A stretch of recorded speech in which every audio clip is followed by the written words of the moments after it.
कोई डाउट्स तो नहीं ना किसी को?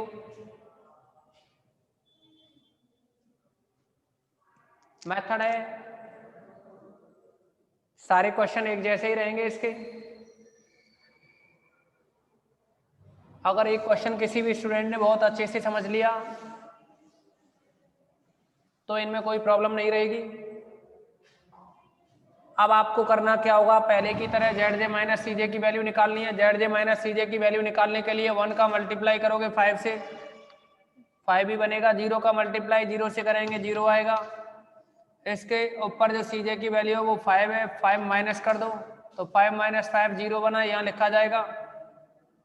2/5 का मल्टीप्लाई 2 से करोगे तो 2 बना। 19/5 का मल्टीप्लाई 0 से करेंगे तो 0 ही रहेगा। माइनस करना है हमें 3 तो ये -1 आया। ऐसे ही 0 का मल्टीप्लाई 5 से करेंगे 0 बना। 1 का मल्टीप्लाई 0 से करेंगे 0 आया। इसके ऊपर जो वैल्यू है वो 0 है तो 0 ही बनेगा ये। नेक्स्ट 1/5 का मल्टीप्लाई 1 से करें तो 1 आया। -3/5 का 0 से करोगे 0 बना। इसके ऊपर जो वैल्यू है वो 0 है तो 1 - 0 करेंगे तो ये वैल्यू 1 ही आएगी ना। तो ये तो 0 रही और ये 1। ओके, अब आप क्या करोगे, इसमें देखेंगे कि क्या all Z J minus C जे ग्रेटर देन इक्वल 0 है। देखो ये प्रोसेसिंग तब तक रिपीट करनी है, दोबारा सुनो, ये जो प्रोसेसिंग है ना तब तक रिपीट करनी है जब तक कि all Z J minus C जे ग्रेटर देन इक्वल 0 ना हो। ओके, क्या हो जाना चाहिए, जेड जे माइनस सी जे ग्रेटर देन इक्वल 0 हो जाना चाहिए। तो ये टोटल सॉल्यूशन निकल आएगा। नेक्स्ट देखिए, इसमें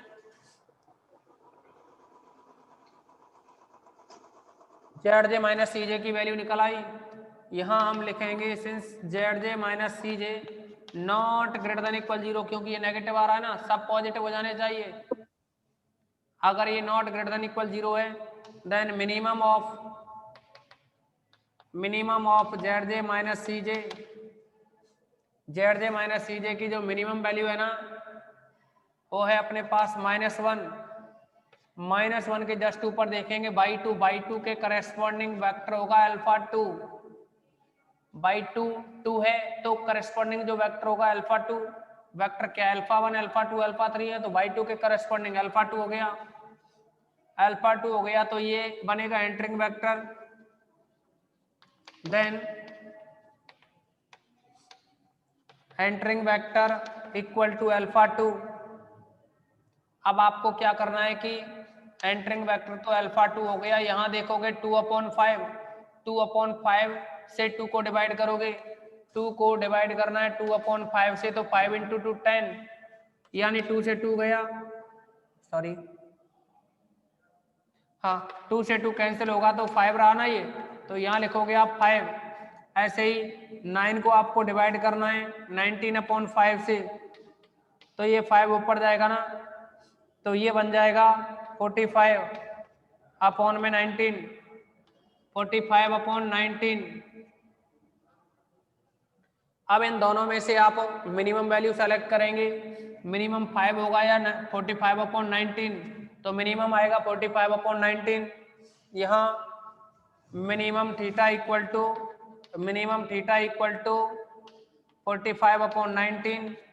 इसके करस्पॉन्डिंग आप वेक्टर देखेंगे तो अल्फा 3 है, वेक्टर क्या है अल्फा 3। ओके, वेक्टर है ये अल्फा 3। अल्फा 3 वेक्टर रहा इसमें, मिनिमम थीटा की वैल्यू अल्फा 3, तो ये जो अल्फा 3 वेक्टर है वो क्या है departing vector. Then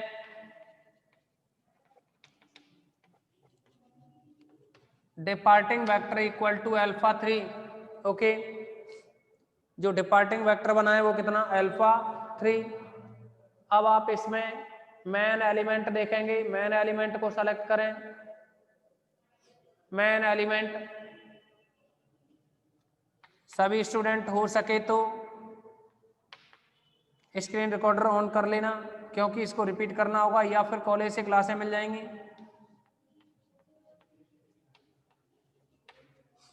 okay, main element select करेंगे आप, तो डिपार्टिंग वेक्टर है अल्फा 3 ये हो गया, एंटरिंग वेक्टर ये रहा, तो अल्फा 3 के जस्ट सामने यानी फर्स्ट रो और ये सेकंड कॉलम, इनमें कॉमन एलिमेंट है 19/5, 19/5।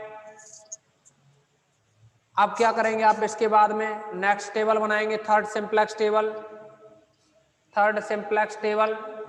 Okay, third simplex table same बनेगी।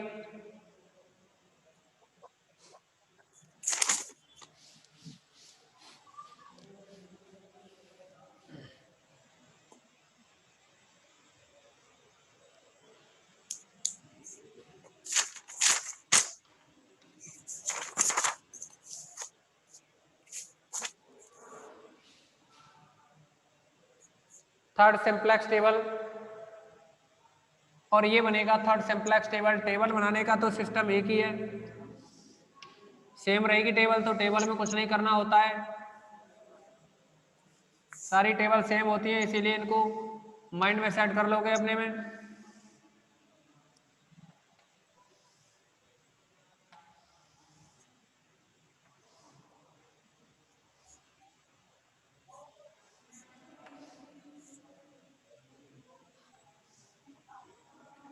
सी B, B, X B, B, C J, y1, y2, y3, y4, theta.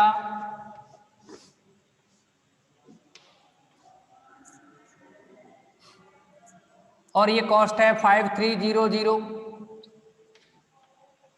Same रहेगी हमेशा। वैल्यू है जेड जे माइनस सी जे।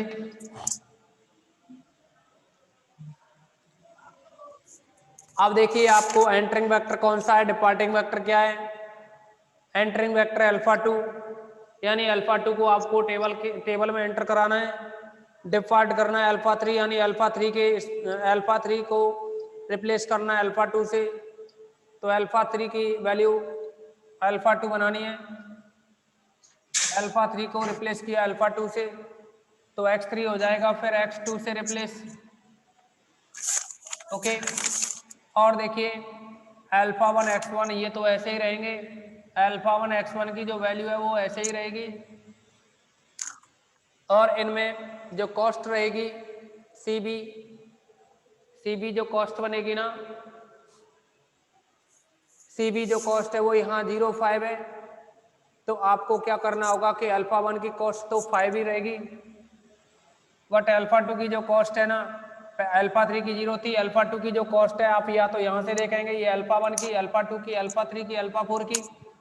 तो अल्फा 1 की 5 है, अल्फा 1 की 5 यहाँ लिखी हुई है, अल्फा 2 की 3 है तो यहाँ 3 लिखोगे कॉस्ट। ओके, कोई प्रॉब्लम तो नहीं ना किसी को। ये हो गई अल्फा 1 अल्फा 2 की कॉस्ट। नेक्स्ट देखिए इसमें अब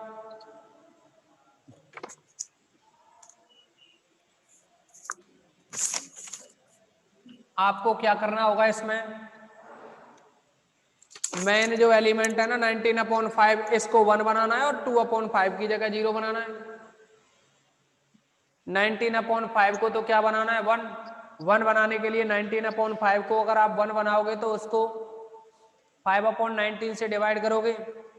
ओके, 5/19 से क्या करेंगे, इसको डिवाइड। आपको एक क्वेश्चन बहुत ही स्लोली करा रहे हैं, अगर एक क्वेश्चन आपके माइंड में अच्छे से सेट हो गया तो समझो कि 5th चैप्टर कंप्लीट, और 6th वाला जो चैप्टर है वो भी कंप्लीट। 6th चैप्टर है वो ड्युअलिटी है और कुछ नहीं है, ड्युअलिटी की कुछ प्रॉपर्टी है बस। और 5th और 6th चैप्टर कंप्लीट होने के बाद एक अलग से मेथड रहता है फिर उसके लिए, ट्रांसपोर्टेशन प्रॉब्लम के लिए आपको ट्रांसपोर्टेशन प्रॉब्लम है उसको भी सॉल्व कराया जाएगा।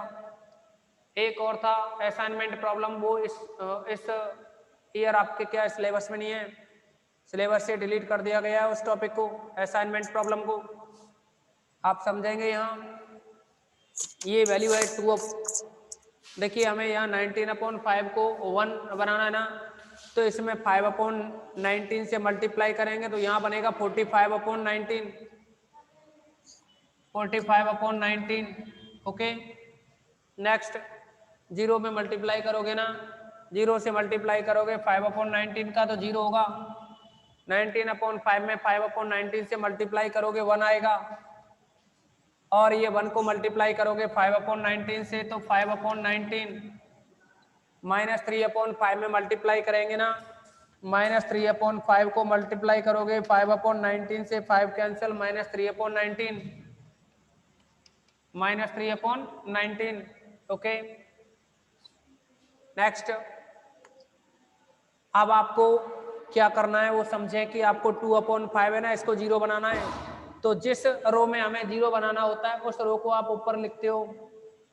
तो ये जो 2 1 2/5 0 1/5, इसके जस्ट अपॉन में जहां आप 1 बनाते हो ना उस टेबल को लिखोगे।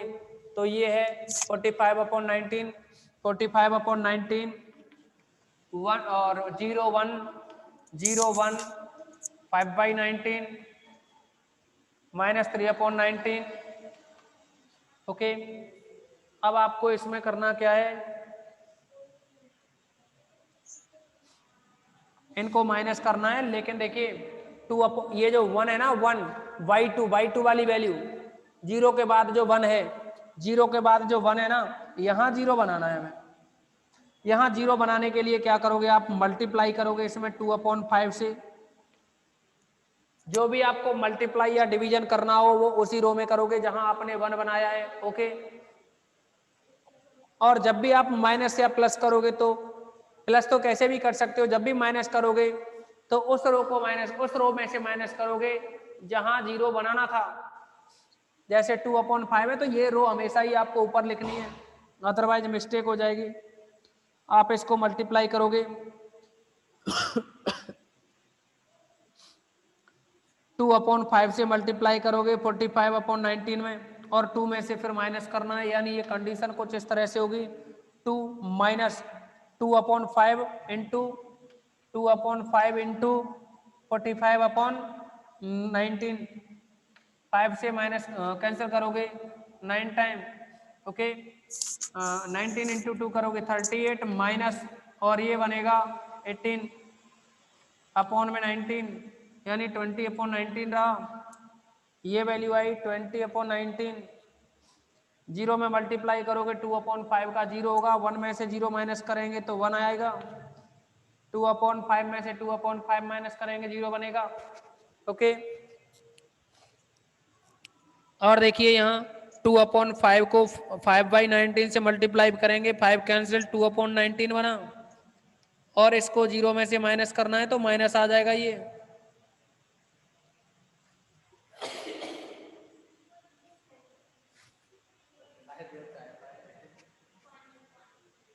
पानी से तो जुकाम होगा। और हाँ, तो इसमें लास्ट वाली जो टर्म है ना 1/5, इस 1/5 में से आप माइनस करेंगे, माइनस करोगे तो ये माइनस है ना प्लस हो जाएगा। और 3/19 है, ये 3/19 को मल्टीप्लाई किया जा रहा है ना 2/5 से, 2/5 से।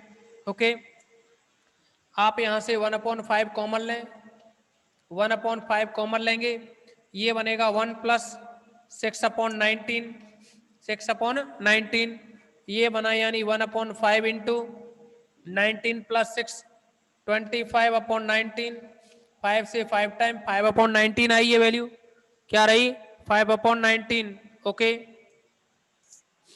अब आप इस वैल्यू को 20/19 10, ये वैल्यू रही यहाँ 20/19, 20/19, और फिर ये 10 माइनस 2/19, 10 माइनस 2/19।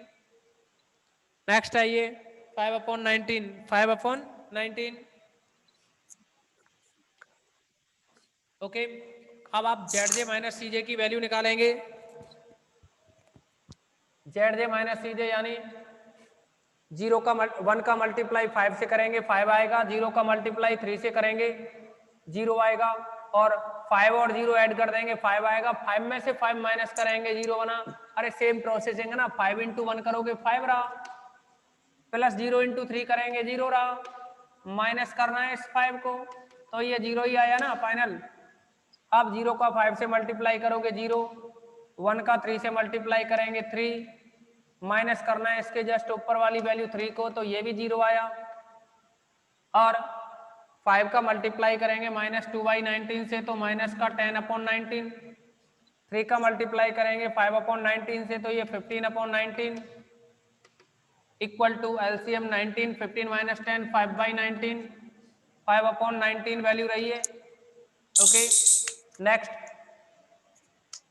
5 का मल्टीप्लाई 5/19 से करेंगे तो ये बनेगा 25/19, 25/19 और माइनस का 339 होगा -9/19 तो ये बनेगा 16/19, 16/19।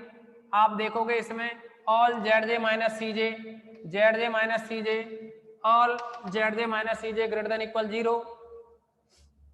ओके, क्या रहा यहाँ, जितने भी ZJ माइनस CJ हैं सभी क्या है, 0 हैं या 0 से बड़े हैं।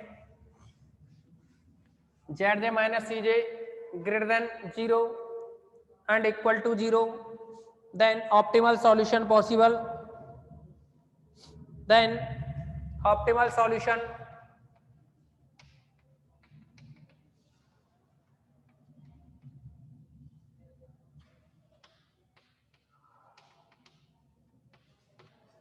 ऑप्टिमल जो सॉल्यूशन बनेगा वो था Z is equal to 5x1 plus 3x2।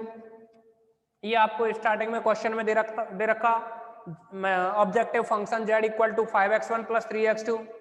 आप इसको सॉल्व करेंगे 5x1 plus 3x2, sorry optimal solution के लिए पहले आप x1 x2 की वैल्यू लिखोगे, इसके बाद ऑब्जेक्टिव फंक्शन निकालेंगे। x1 की जो वैल्यू है, x1 की वैल्यू है वो है 20/19, 20/19 and x2 equal to, x2 की जो वैल्यू है वो 45/19, 45/19 and maximum Z equal to, जो ऑप्टिमल सॉल्यूशन बनेगा ना Z की जो वैल्यू है वो थी अपने पास क्वेश्चन में दे रखी है ना 5x1 प्लस 3x2। आप 5 इंटू x1 की वैल्यू 20/19 प्लस 3 इंटू x2 की वैल्यू है ये 45/19। ओके, ये बनेगा 100/19 प्लस 45 इंटू 3 करोगे तो ये बन जाएगा 135/19। टोटल ऐड करोगे तो ये बनेगा अपना 235/19। ओके, ये इस प्रॉब्लम का सॉल्यूशन होगा। अब आप बताइए किसी भी स्टूडेंट को कोई भी डाउट्स हो तो, किसी भी स्टूडेंट को कोई भी प्रॉब्लम हो तो शेयर करें, बोलिए। एक और इम्पोर्टेंट बात ये है, देखिए एक और इम्पोर्टेंट जो बात है ना वो यहाँ ये है समझने की, जब भी आप इनको जैसे कि फर्स्ट सिंप्लेक्स टेबल देखिए आपने, तो उसमें क्या था कि जो स्क्वायर मैट्रिक्स थी ना, यूनिट मैट्रिक्स 1001 बनी हुई थी। 1001 है वो लास्ट अल्फा 3 अल्फा 4 से बनी हुई थी। सेकंड जो टेबल है ना, सेकंड टेबल में देखिए आपने देखा होगा कि यहाँ 01 है, ये 10 है, यानी यूनिट मैट्रिक्स तो बनी हुई है ना, स्क्वायर यूनिट मैट्रिक्स। थर्ड जो टेबल है इसमें भी 1001 बनी हुई है, यानी अगर इसमें कहीं प्रॉब्लम हो जाए टेबल में तो यूनिट मैट्रिक्स नहीं बन पाएगी। यानी ये कह सकते हैं हम कि हर एक टेबल में यूनिट मैट्रिक्स होना पॉसिबल है। अगर यूनिट मैट्रिक्स ना हो तो आपने कहीं मिस्टेक कर दी होगी, उसको चेक कर लेंगे आप। तो आज इस मीटिंग में बस इतना ही रखेंगे।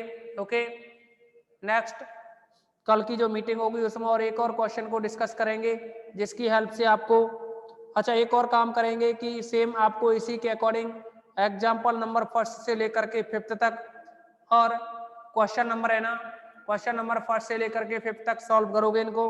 ओके।